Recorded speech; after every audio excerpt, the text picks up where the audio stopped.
Hello guys! Abay, namiss nyo ba ang boses ni si Ma? Abay, ramdam ko naman na hindi at wala naman talaga kayong pakialam.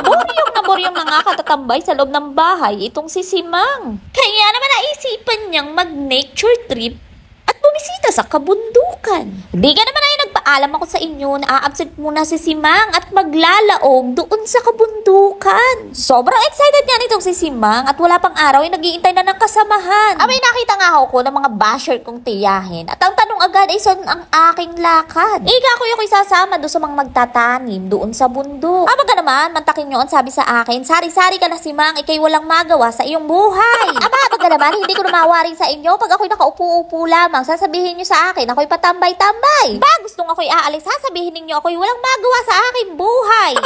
Bakit ba naman ako ituong inyong pinoproblema? Ay, hindi ko naman kayo pinapakialaman pag kayo nasa bingguhan o kayo nakikipagchismisan.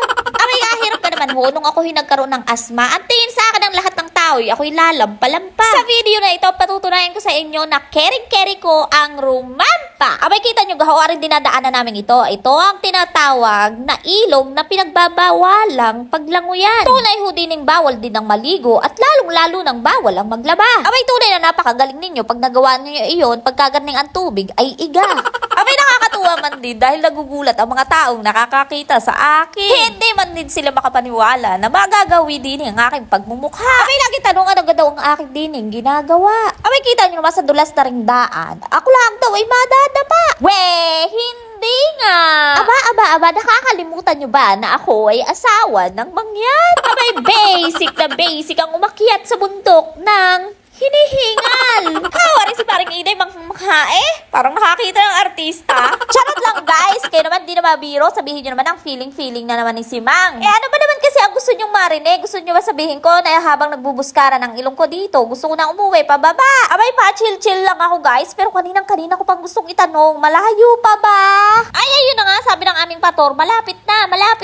Ay, naku po, salamat. Dahil kung nagtagal-tagal pa, malapit na ako malagutan ng hininga. Abay, sumilip na nga sa akin ang pinakakaasam-asam kong tanawin. Abay, magpatawad nyo kung hindi ma-justify ng aking cellphone ang ganda ng paligid. Pero ako na nagsasabi sa inyo na kamamanghang aking nakita. Abay, bigla ko nga nakalimutan ang mga namimintig kong mga binti at paa. Abay, biglang nag-transform ang energy nitong si Sima. Kumbaga sa battery kanina ay ako'y pa-drain na. Tapos sa aking nakita, nako, naging super science si Simang. Tapos bigla siya sumigaw ng Darna! O, di ba? Litong-lito na?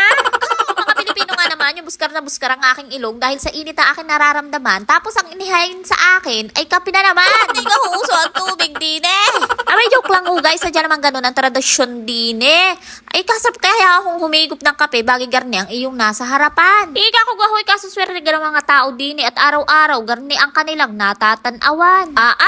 Sa kayo naman nakakabili ng lupa din eh. Yung mga halagang 100. Sino kayang ahente makakapagturo sa akin? Bibili ho ako ng mga 10. Bibigyan ko kayo ng mga halagang 5 pisong komisyon. Aba, galantin na ho ako niyan.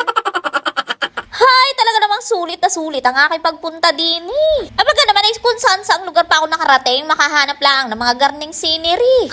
Gumastos pa ako ng gasolina at pagkain, makakita lang ng garini. Ari namang aking mga kabarangay, ba't ka naman ako nga ngayon yung inaya din eh? Joke lang mga pinagsasabi ko guys. Kita nyo yan, nakita nyo ba yan, yung malawak na yan? Ang totoong dahilan kaya ako umakyat dito ay para ipakita sa inyo, kita nyo yan. Yung malawak na iyan, yan ang matagal ko nang inililihim sa inyo. Ang lupang iyan, hindi sa akin yan. May malay ko ba kung sino may-ari yan?